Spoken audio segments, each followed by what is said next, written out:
हे वीर, दिन परिक्षय, जब दिन का क्षय हो जाता है,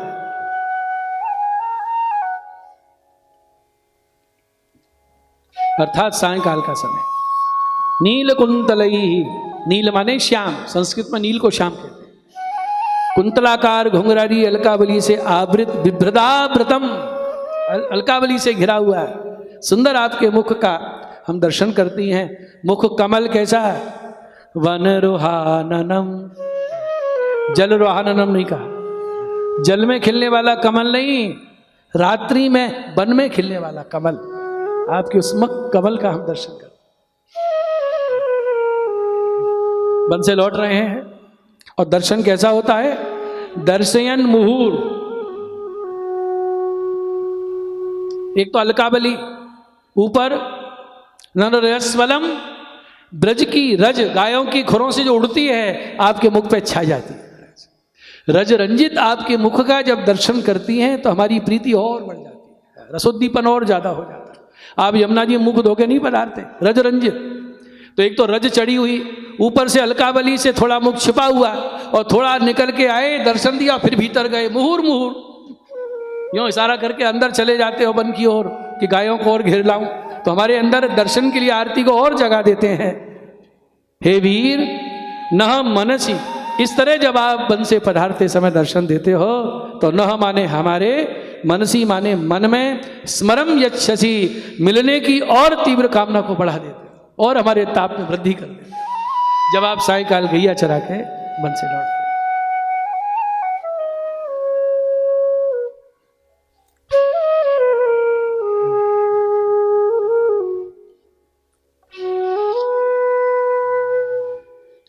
देखिए, दिन के लिए ऐसे शब्द का प्रयोग कोई नहीं करता।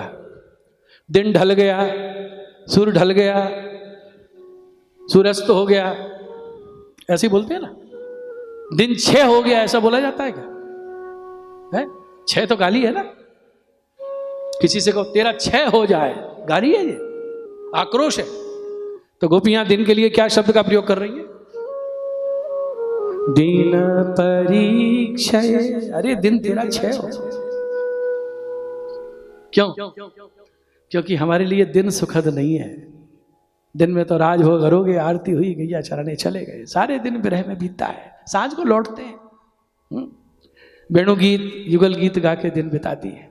और रात्रि हमारे लिए सुखद है। निकुंज की लीला, रास की लीला, विविध निकुंज बन रहे हैं और हमें युगल स्वरूप की लीला का दर्शन हो रहा है। रात तो हमारे लिए सुखदायी है, लेकिन दिन तो गाली दे, तेरा 6 हो, तू पैदा ही क्यों होता है? दिन में गोपीजनों को आनंद नहीं होता है, क्योंकि विरह का अनुभव होता है दिन में। दिन परीक्षये संध्या काले क्षयो कच्या दिने द्वेषत्यम ज्ञाप्यते। 6 शब्द के द्वारा दिन के प्रति द्वेष ज्ञापित कर रही है, खींच ज्ञापित कर रही गोपियां। दिन परीक्षये, दिन के प्रति रोष प्रकट कर रही हैं। संध्या के समय भगवान जब गैया चरा के लौट रहे हैं, ये जो झांकी है बहुत सुख देने वाली। सुनिए, भगवान के 2 दर्शन भक्तों को बहुत ज्यादा आनंद देते हैं। एक मंगला जी का दर्शन, दूसरा आवनी का दर्शन। उत्थापन के दर्शन तो वन में जो भीलों की कन्याएं रहती हैं उनको होते हैं। उत्थापन माने उठना, वन में जागे, जमुना जी का जल अरोगे तो उत्थापन की झारी जी है। फल फूल भोग धरे, ये कौन है? पुलिंदनिया, जो गिरिराज जी की तरेठी में रहती है, इन्हीं के भाव से रोकते हैं कंद मूल फल भगवान। तो ये दर्शन किनको होते हैं? पुलिंदनियों को। वेणु गीत में वर्णन आया। इसलिए उत्थापन के दर्शन ज्यादा समय नहीं खुलते, तेरा आ जाता है। और भोग आरती के दर्शन देर तक खुलते, आरती आ रही। क्यों खुलते हैं? क्योंकि वन से पधारते समय अनेक ब्रज भक्तों को दर्शन देते हुए आते हैं महाराज। तो गोपियों को दर्शन देते हुए जब नंदालय के द्वार पर पधारते हैं तब यशोदा मैया संध्या आरती करती है।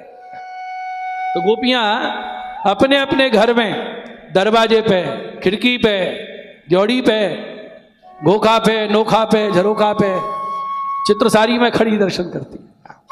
उस समय अद्भुत झांकी होती है। नील कुंतला भ्रमरा इव रसबोधका, श्याम वर्ण की घुंघरारी अलकावली भगवान के मुख पे छाई है। यही मुख कमल लावण्यामृतम पिबंती ते उद्बोधका भवंती अतस्तैरावृतम वनरुहावत कमलवत आननम बिभ्रत। देखिए दोनों ओर गोपियां हैं, बीच में भगवान पधार रहे हैं, मुड़ मुड़ के देखते हैं मानो पीछे गायों को देख रहे हैं। इस बहाने से गोपियों में तीव्र प्रेम को भगवान प्रकट करते हैं। रजरंजित मुखारविंद का दर्शन करके गोपियां तृप्त नहीं हो पाई, फिर अंदर चले गए बन की, फिर मुड़ के देखा, फिर अलकावलियों को आगे कर लिया, तो स्पष्ट मुखारविंद के दर्शन नहीं हो रहे हैं। इस प्रकार की शोभा युक्त दर्शन के लिए यों भी त्रसित हो रही हैं और दर्शन पूरे हो नहीं रहे हैं। तो कैसी झांकी होती है मुखारविंद की, सुखदेव जी संकेत कर रहे हैं बिभ्रत। इस पद से ये सब ध्वनित हो रहा है कि रज से भी छुपा हुआ है, अलकों से भी मुख छुपा हुआ है, और मुहुर मुहुर बार बार मुड़ के दिखते हैं, फिर विकटक गोपी देखती है और फिर सामने से मुखारविंद की झांकी हट जाती है। इस तरह से भगवान के मुख का दर्शन करके उनके अंदर आरती और बढ़ जाती है, प्रेम और बढ़ जाता है।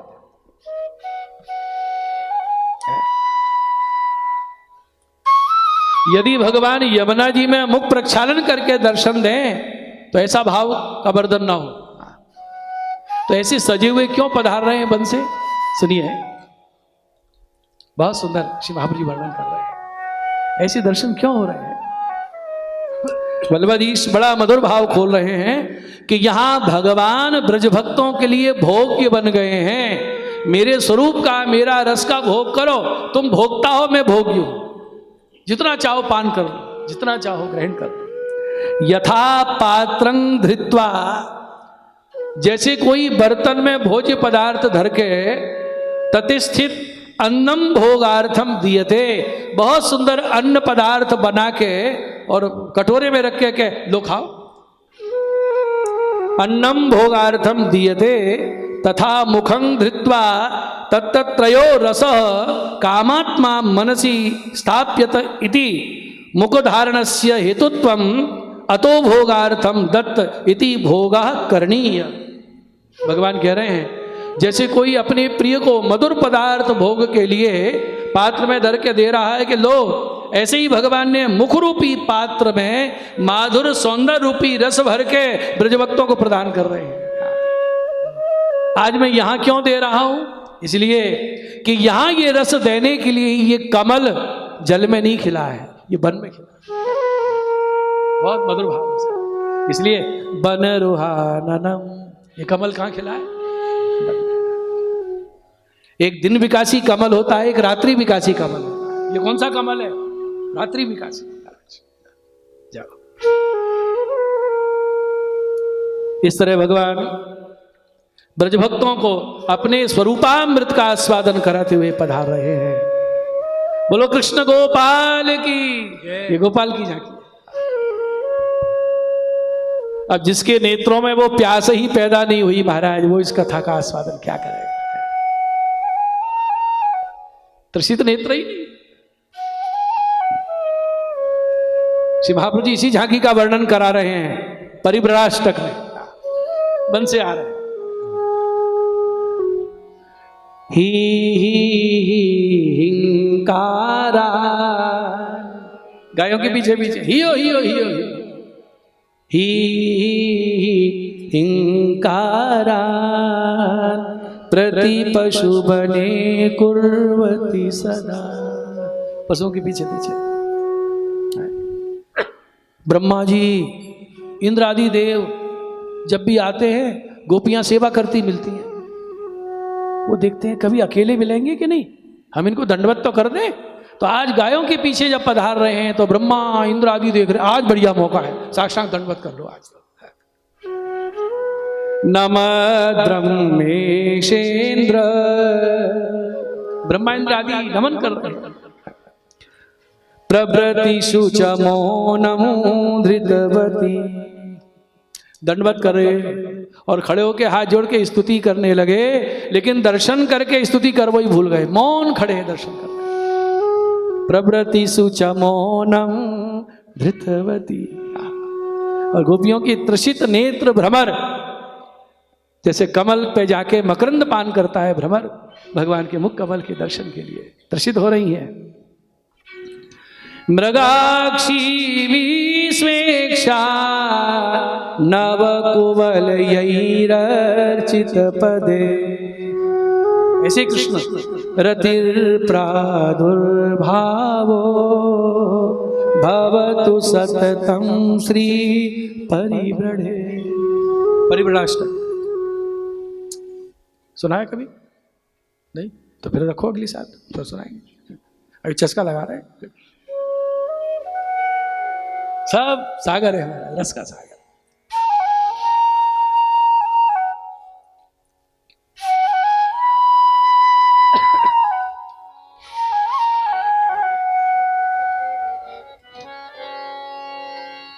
भागवत में कहा है, तंगौरजुरित कुंतल बर्ह, गायों की रज उड़ रही है भगवान की कुंतल घुघरावली अलकावली पे, बद्ध बांधे हुए हैं मोर पिक्ष उस पे छा गई।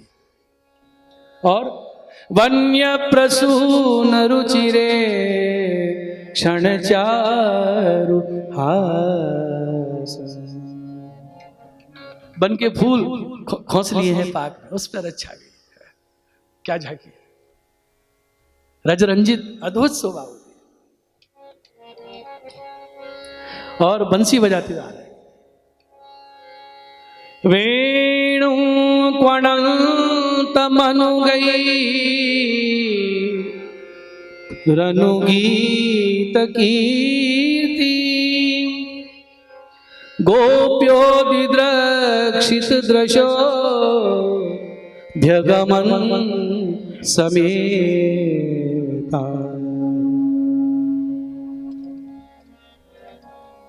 गोपियां दर्शन करने के लिए बंसी की ध्वनि सुन के बाहर आई है, यही बात, ये लीला याद आ रही है।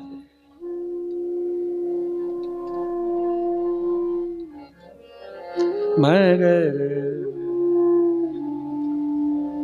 गमद मदनी धनी रे रे नी रे सा नी द मदनी रे सा नी द मद मग मग। बंसी में अलाप है, कोणित वेणु।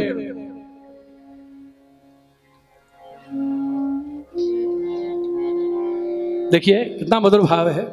पीत्वा मुकुंद मुख सारगमक्षी भृंग, अक्षी भृंग, अक्षी माने नेत्र, गोपियों के नेत्र क्या बन गए हैं? भौरे, और भगवान का मुख कमल, तो भौरा कमल में से क्या पीता है?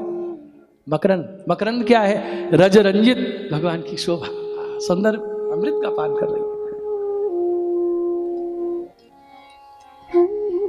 पीत्वा मुकुंद मुख सारगमक्षी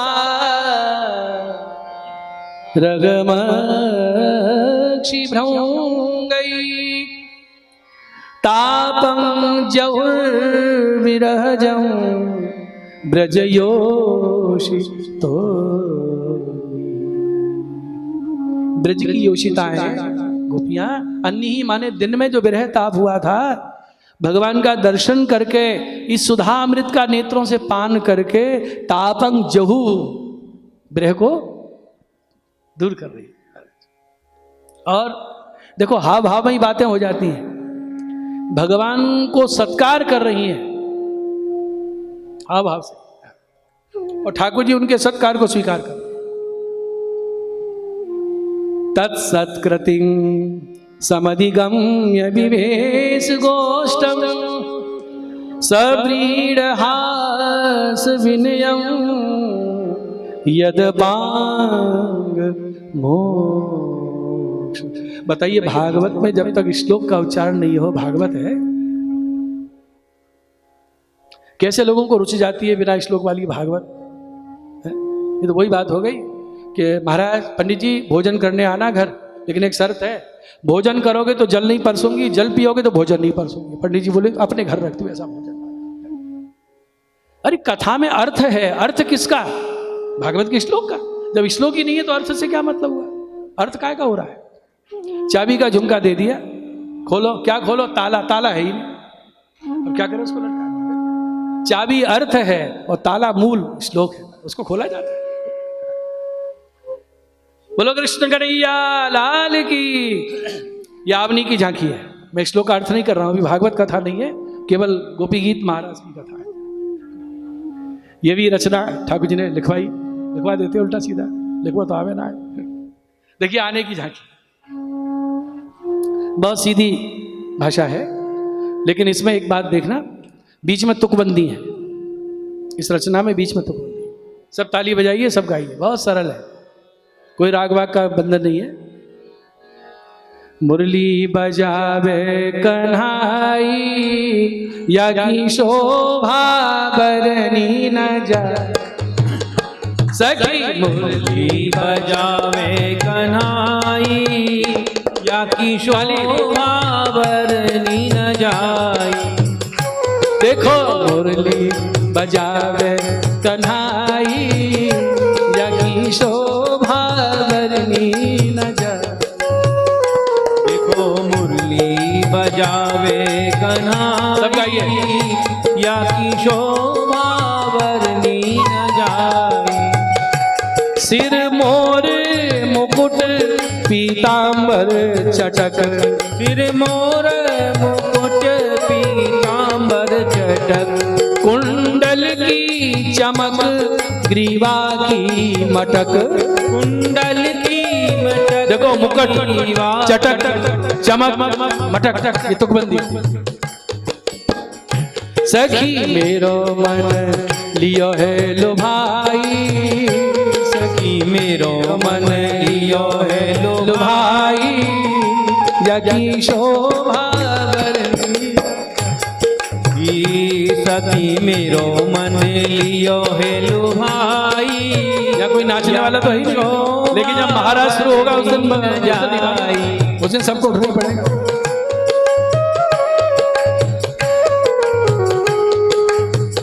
इच्छा होती है कुछ लोगों की, बैठे बैठे झूमते हैं, पर क्या करें।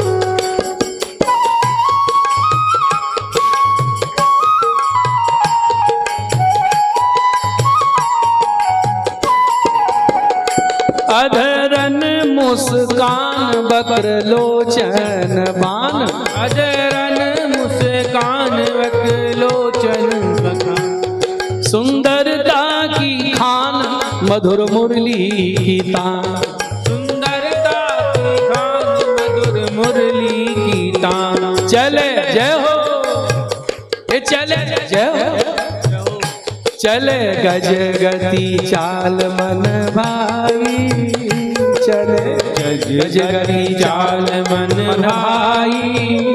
सखी शोभा बरनी न जाए। चले गज गति चाल मन भाई, या की शोभा बरनी न जाई। देखो मुरली बजावे कन्हाई, या की शोभा बरनी न जाए। देखो मुरली बजाई कन्हाई, या की शोभा बरनी न जाई।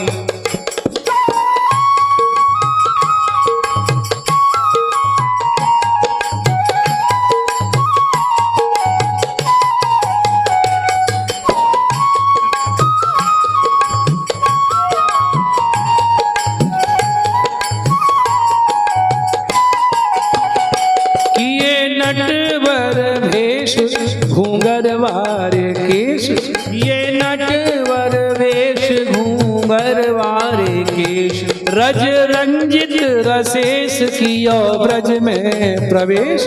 रस रंजित तुम देखिए तुकबंदी कियो ब्रज में प्रवेश। संग शोभित बलदाऊ भाई, संग शोभित बलदाऊ भाई, सखी शोभा बरनी न जाए। संग शोभित बलदाऊ भाई, या की शोभा वर्णी न जाई।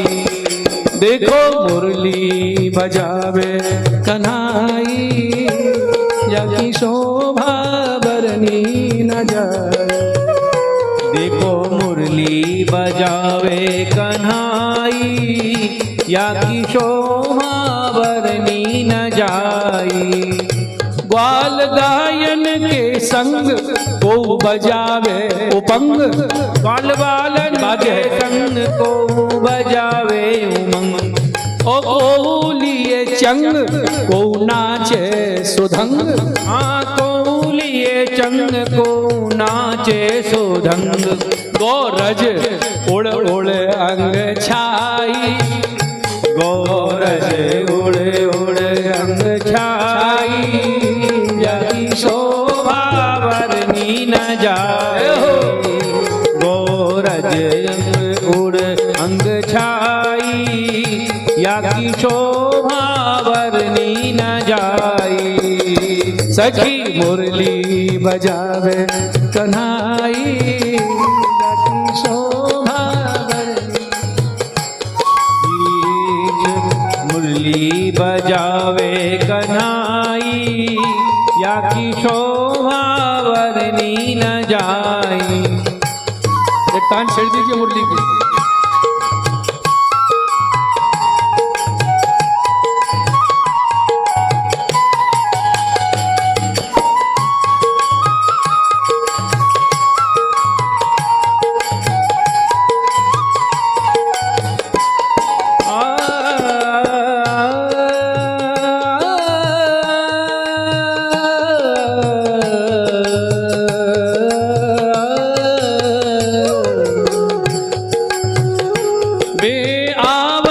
कन्हाई देख अखियाँ सिराई, आवन कन्हाई छतियाँ रूप नैनन बसाई हृदय पधराई।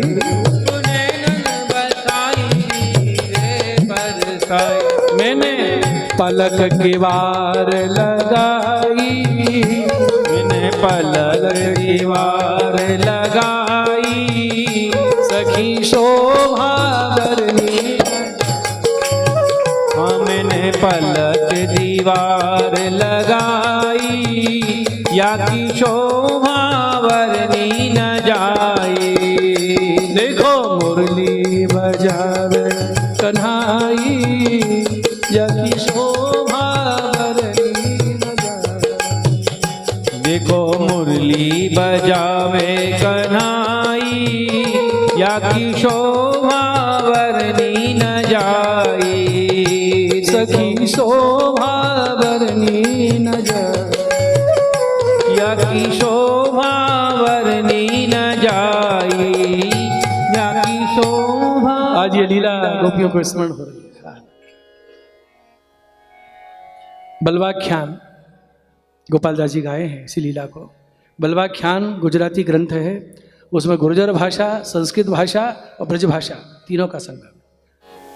लोचन भृंग पिए घनुते, प्रकट मुख मकरंद जी, कमल पत्र श्री आखड़ी ते, जोई जोई टाल्यो द्वंद जी, जोता तृप्ति न उपजे, प्रभु अधर सुधारस पावे जी, भोजलता भी भामिनी, ना दिवस ताप बुझावे जी, भोजलता भी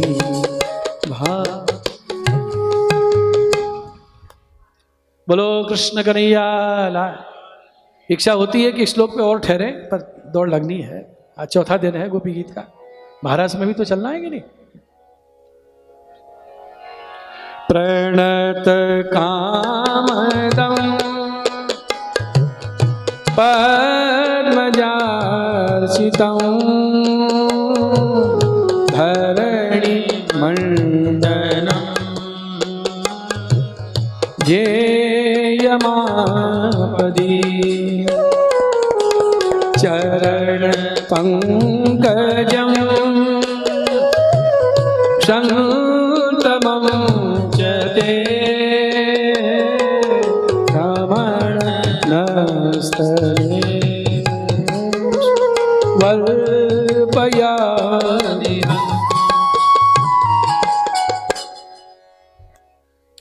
इस श्लोक में संबोधन हे रमण, चरणों की महिमा है। जब भक्त को बहुत आरती होती है, दर्शन नहीं होता, तो चरणों का स्मरण होता। कैसे हैं चरण? हे रमण, आपके चरण कैसे हैं? प्रणत कामदम, जो आपके सन्मुख प्रणत प्रणाम करते हैं, उनकी सब अलौकिक कामनाओं को पूरी करते हैं। कामदम एक दिन और अर्थ किया था मैंने, लौकिक कामनाओं का दमन कर देते हैं, अलौकिक कामनाओं को पूर्ण कर देते हैं। कामदम के दोनों अर्थ हैं। कैसे हैं चरण? पद्मजार्चितम, दोनों ही अर्थ है। पद्मज अर्चितम, पद्मजार्चितम। पद्मज कमल से जन्म लिया जिन्होंने, ब्रह्मा जी, उनके द्वारा अर्चित हैं। और पद्मजा कमल से प्रकट भई लक्ष्मी, उनके द्वारा अर्चित हैं, पूजित हैं। ब्रह्मा और लक्ष्मी दोनों ही भगवान के चरण कमलों का अर्चन करते हैं। धरणी मंडनम, धरणी माने भूमि का, मंडन माने श्रृंगार है। इस भूमि का सबसे बड़ा सौभाग्य क्या है? भगवान निज धाम से धराधाम पधारे और चरणों की छाप छाप दी।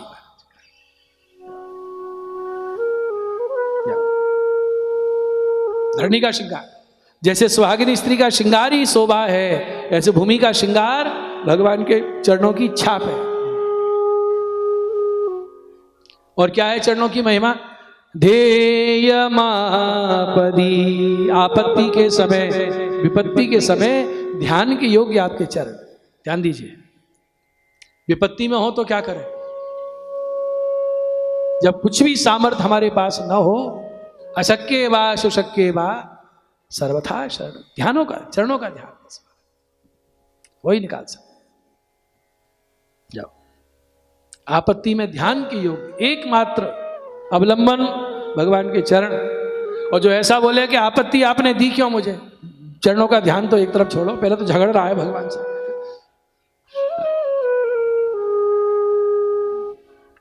चरण पंकजम, ते चरण पंकजम, आपके वो चरण कमल, शंतमम, सुख देने वाले। भगवान का चरण कभी दुख देते हैं? ध्यान करो, चिंतन करो, चरण स्पर्श करो, सुख ही मिलता है।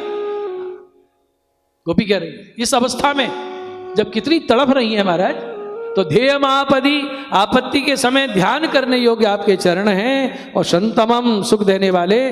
ते चरण पंकजम, आपके चरण कमल। न स्तनेषु, न माने हमारे, स्तनेषु माने वक्ष के ऊपर, अर्पय, अर्पित कीजिए, पधरा दीजिए। और इससे क्या होगा? आदि हन, हमारी जो आदि है उसका हनन हो जाएगा। आदि माने, आदि माने दो बीमारी होती हैं, एक आदि और दूसरी व्याधि। ये सबने सुनी है।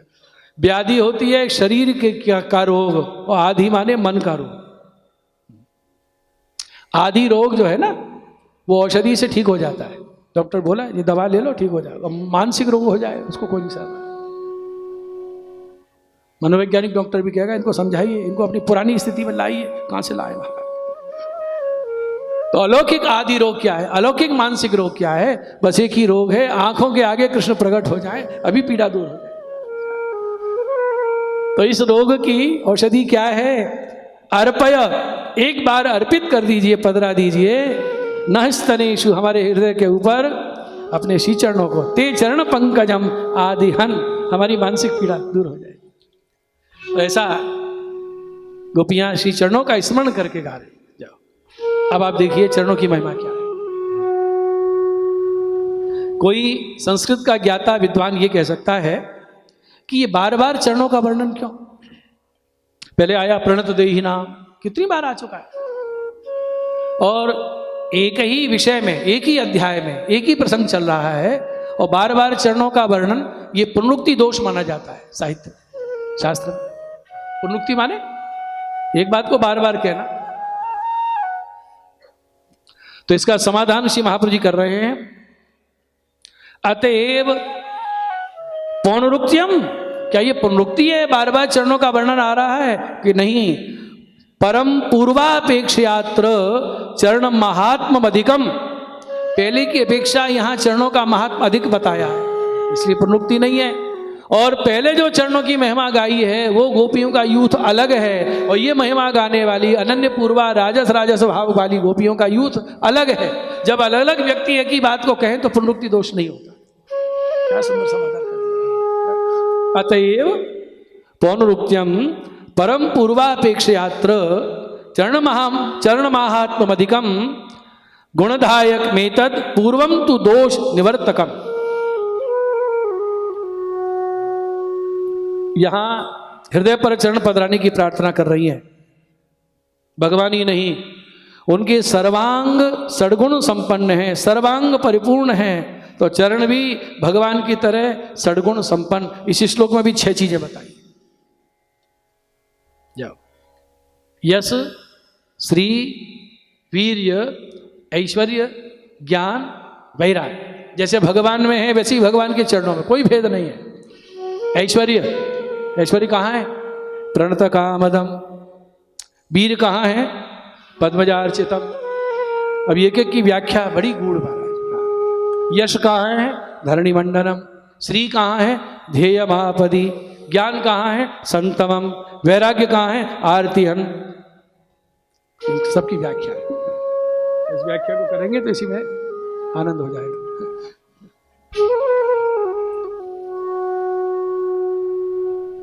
प्रणत कामदम पद्मजार्चितम। पद्मजा कौन है? पद्मजा कमल से जन्म लेने वाली लक्ष्मी, और पद्मज कमल से जन्म लेने वाले ब्रह्मा। तो लक्ष्मी जी चरणों का अर्चन क्यों करती हैं? लक्ष्मी भगवान के चरणों की सेविका, भार्या है, इसका स्मरण करके चरणों का अर्चन करते हैं। और ब्रह्मा जी भगवान का उपकार स्मरण करके चरणों का अर्चन करते हैं। आचार्य आज्ञा, कितना उपकार मेरे ऊपर, इतनी बड़ी सृष्टि भगवान संकल्प से ही कर सकते हैं, लेकिन मुझे सम्मान देने के लिए नाभि से कमल प्रकट किया और पहले मुझे प्रकट किया। और मैं इतना अबोध अज्ञानी, कमल की नाल में चला गया, अंत नहीं मिला, तब आपने ही मुझे स्वरूप ज्ञान कराया और सबसे पहला श्रोता मुझे बनाया, मुझे ही चतुश्लोकी भागवत का उपदेश दिया। इतना उपकार मेरे ऊपर। तो ब्रह्मा जी उपकार करके चरणों का अर्चन करते हैं, और लक्ष्मी जी संबंध मान के मैं भगवान की भार्या। ये 2 चीजें बताइए, दोनों बातें हमारे लिए की कि नहीं? भगवान ने संबंध है कि नहीं भगवान से? हमारा संबंध तो बहुत पहले से है, भूल गए तो पुनः स्मरण करा दिया महाप्रभु जी ने ब्रह्म संबंध की दीक्षा के द्वारा, तो संबंध भी हो गया। और उपकार, उपकार है कि नहीं हमारे ऊपर? है। आज बढ़िया स्वस्थ बैठे, कौन की कृपा है? जन्म से विकलांग होते, बहरे होते हैं, अंग भंग होता, कोई अंग नहीं चल रहा हो तो क्या कर रहे थे आप? श्वास दे रहे हैं, सब कुछ दे रहे, सब कुछ नहीं न दिया है, तो ये उपकार है कि नहीं? तो ब्रह्मा जी लक्ष्मी उपकार मान के चरणों का अर्चन करते हैं, और हम ये उपकार को भी नहीं स्वीकार करते, उपकार भी भुला देते। अर्चन की सेवा की बात तो छोड़ दीजिए। गोपियां कह रही है पद्मजा अर्चितम, और पद्मजा इसका तीसरा अर्थ और किया है आचार्य चरण। पद्मजा, पद्म क्या है? चरण कमल, उनसे जन्म लेने वाले, चरणों से जन्म लेने वाले कौन? पद्मज नख का भी नाम है। चरणों के जो नख होते हैं उंगलियों के, उनका जन्म कहां से होता है? चरण से, चरण कमल से। तो चरण कमल से जिनका जन्म होता है वो नख भी पद्मज हैं। तो भगवान के जैसे चरण अलौकिक, ऐसे चरणों से प्रकट होने वाले नख भी दिव्य हैं। हाँ, और लोक व्यवहार में नख से स्पर्श किया हुआ जल ग्राह्य नहीं होता। समझिए, जल का बर्तन रखा है और हम लोग बाहर से आए और दोनों अंजलि भर के जल लिया और पैरों पे डाल लिया। जल पैरों पे गिरा है, पैरों का जल पात्र में नहीं गया, लेकिन वो पैरों का धुला हुआ जल पैरों का अर्धोच्छिष्ट हो गया। वो किसी काम का नहीं, वो किसी भी उपयोग में, खाने पीने में प्रयोग नहीं आ सकता। चरणों का धोन हो गया, उच्छिष्ट हो गया। तो चरण नख इतने अपवित्र माने गए। कोई व्रत किए है, बोले जल की लोटी लाना, और हम लोटी लेके आए, उसमें उंगली डुबो के लाए ऐसे, तो नख स्पर्श हो गया, निषिद्ध। हाँ, ये शास्त्रीय बात है। लेकिन भगवान के नख के ऊपर जल डाला ब्रह्मा जी ने और कमंडल में भरा, वो नख स्पर्शित जल क्या हो गया? गंगा जी। लोक में नख का स्पर्श किया हुआ जल ग्राह्य नहीं होता, लेकिन जिनके नख के स्पर्श का जल इतना पवित्र है तो नख कितने पवित्र होंगे, तो वो चरण कितने पवित्र होंगे। तो इन चरणों को हृदय में धारण करने वाला भक्त कितना महान होगा। पद्मजार्चितम, ऐसा भी अर्थ किया।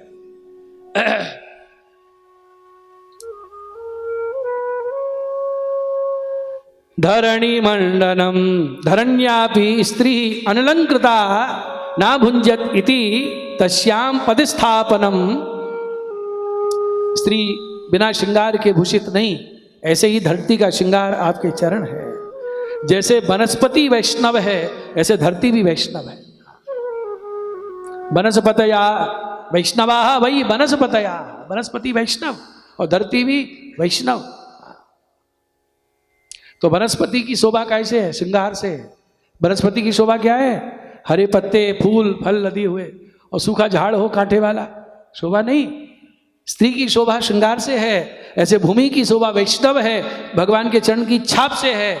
तो वनस्पति वैष्णव, भूमि वैष्णव, और वैष्णव तो वैष्णव। तो वैष्णव की शोभा कैसे है? चरण की छाप से। माथे तिलक नहीं तो पहचान ही नहीं ये वैष्णव है कि कौन है।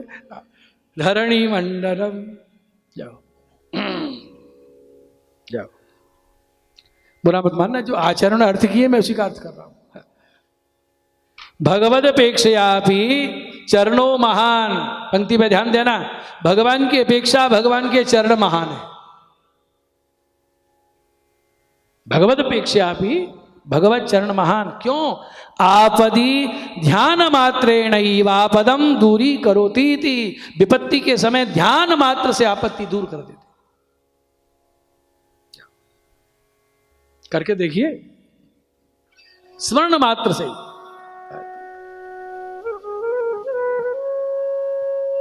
बहुत बार ऐसा अनुभव कराया ठाकुर जी।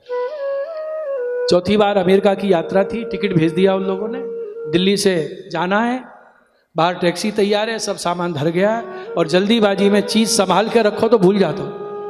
पासपोर्ट कोई धर के भूल गया, टिकट। अब वो क्या, जल्दी चलो, देरी हो जाएगी, तो फिर वो दिल्ली पहुंचना है, मिले ही नहीं, क्या करें, भूल गए।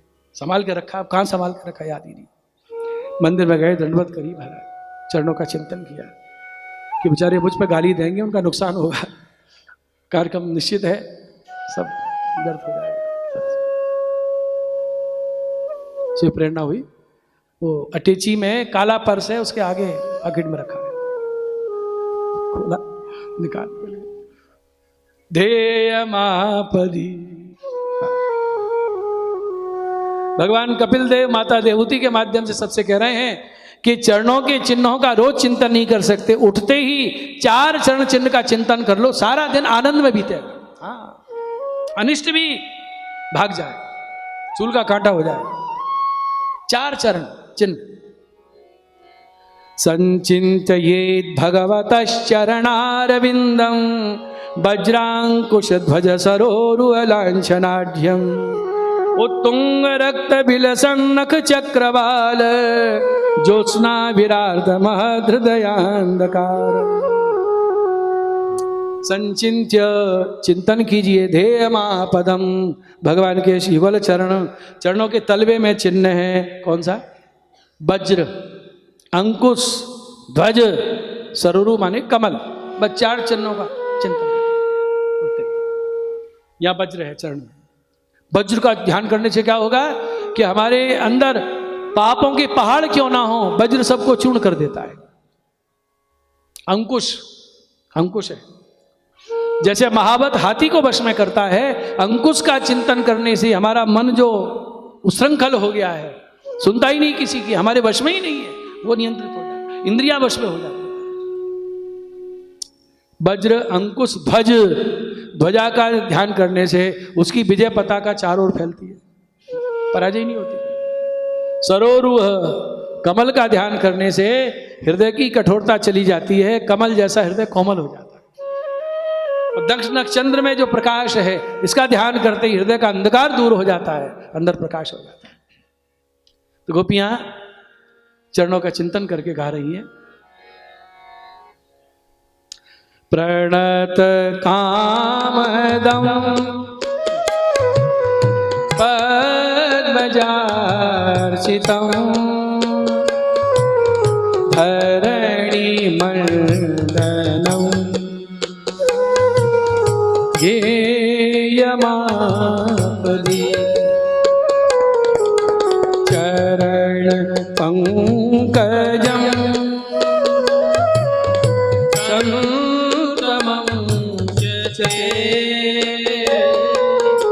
रमणन स्तने स्वल्पयादि।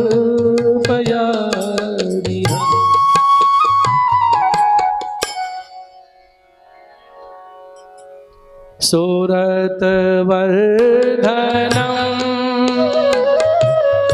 शोकनाशनम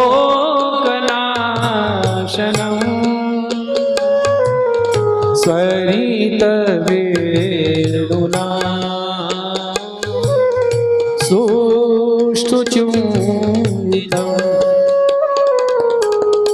इतररागवी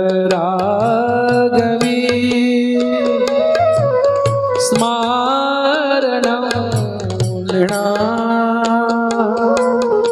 वितरवीरन स्तेधरार्तम्।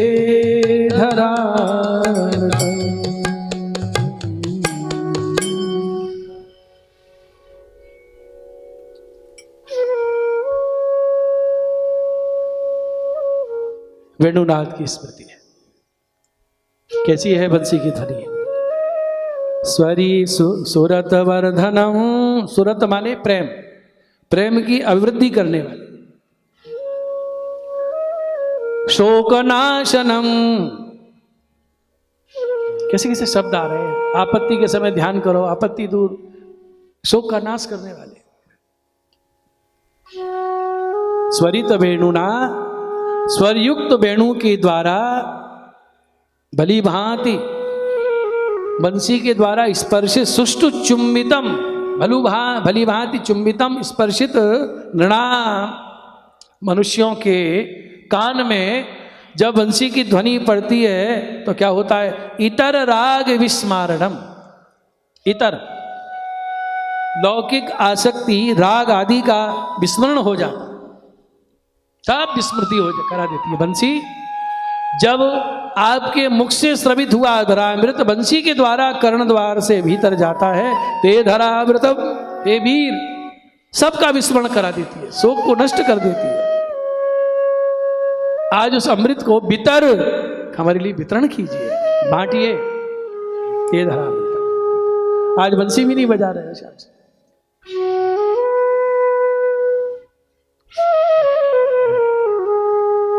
इस श्लोक में बंसी की ध्वनि, वेणुगीत में 3 शब्द आए हैं, वेणुगीत, वेणुनाद, वेणुरव, तीनों की परिभाषा समझाइए। अच्छा अच्छा, यहां प्रमाण, प्रमेय, साधन, फल, चारों पुरुषार्थ सिद्ध कराने वाली है। अधरामृत का वितरण करने वाली। ये कैसा सुधा, कैसा अमृत स्रवित करते हैं भगवान बंसी से, तो कहा नृणाम अस्माकम अधिकारणम दुर्लभ पुरुषार्थानाम। वाह, जो सबसे दुर्लभ पुरुषार्थ है वो प्राप्त हो जाता है। यद्यपि इदं देयं न भवति, यद्यपि ये देने लायक नहीं है, दिया नहीं जा सकता। 3 प्रकार की सुधा, देवभोग्या और देवभोग्या, भगवत भोग्या और सर्वा अभोग्या। यद्यपि इदं देयं न भवति, तो गोपी कह रही है जब दी नहीं जा सकती तो आप क्यों मांग रही है? तो कहा वीर, आप वीर हो, बांटने में वीर हो। दानवीर जैसे दान करता है, ऐसे आप इस सुधा का दान करते हो, बांटते हो, बिना मांगे रोज बांटते हो। तो आज भी वितरण कीजिए, आज भी दीजिए।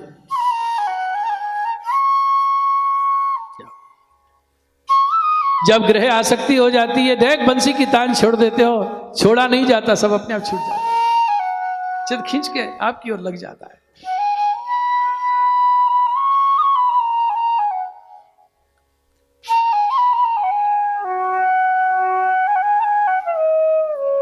भगवान के अधरामृत का क्या स्वरूप है बंसी जानते हैं। अधरामृत सम अधर रस, अधरामृत सम अधर रस, जानत बंसी सार, जानत बंसी सार।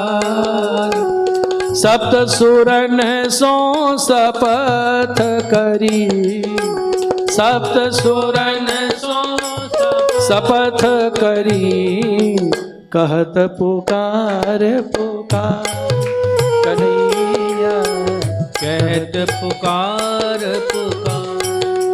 भगवान के समान कौन है? भगवान तो अधरामृत के समान कौन है? अधरामृत। पुकार पुकार के बंसी कह रही, इनकी समता इनसे ही हो सकती है, और कुछ नहीं चाहते। मुस्लिम भक्त कवियों के उद्गार देखिए क्या बोले। हर सुबह में तुझसे तुझी को मांगता हूं, मुस्लिम भक्त है, हर सुबह में तुझसे तुझी को मांगता हूं, तेरे सिवाय मेरा कोई मुद्दा नहीं। एक बार बंसी बजा दो ना। बंसी की और अधर की मित्रता है। अधरों पे बंसी नहीं विराजे तो अधर को ताप, और बंसी को अधर का स्पर्श नहीं मिले तो बंसी को ताप। मुस्लिम भक्तों ने कहा है बंसी पे लब फिदा है, बंसी पे लब फिदा है, लब पे फिदा है बंसी।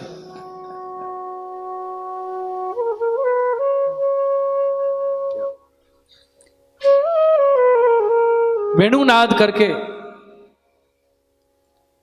आप लौकिक का विस्मरण करा देते।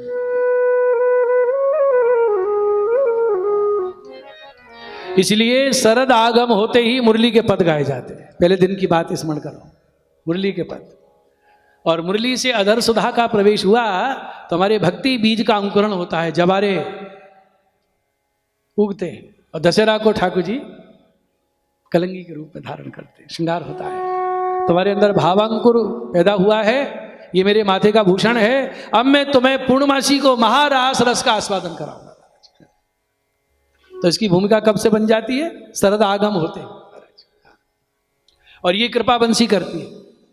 और देखिए बंसी, ये बड़ी ध्यान देने की बात है, बंसी ने अधर सुधा का आस्वादन नहीं किया है। सुष्ठु चुंबितम, गोपी कह रही है सुष्ठु सुंदर प्रकार से, चुंबितम स्पर्शितम न तो पीतम।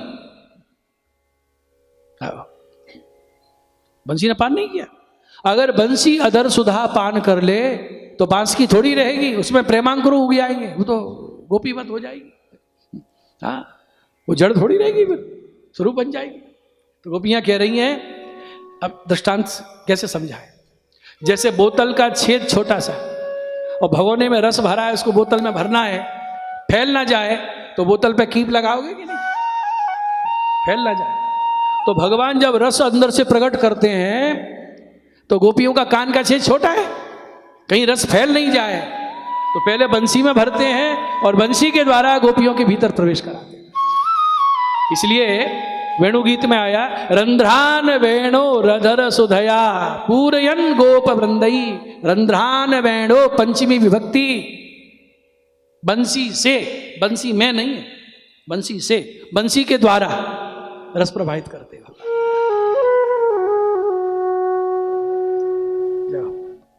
तो वितरण होता है।